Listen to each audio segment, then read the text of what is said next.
Nama penyanyi Ashanty tengah jadi perbincangan hangat di media sosial.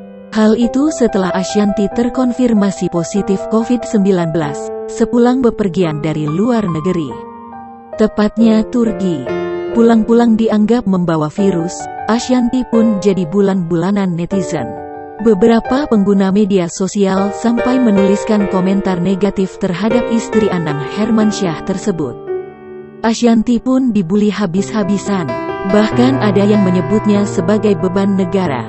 Sebab, diduga Ashanty menjalani perawatan di Wisma Atlet. Melalui postingannya, Ashanty mengklarifikasi bahwa saat ini dirinya berada di Rumah Sakit Premier Bintaro, Tangerang Selatan. Mengingat dirinya memiliki penyakit bawaan autoimun, Ashanty yang isolasi di hotel akhirnya segera dilarikan ke rumah sakit rujukan.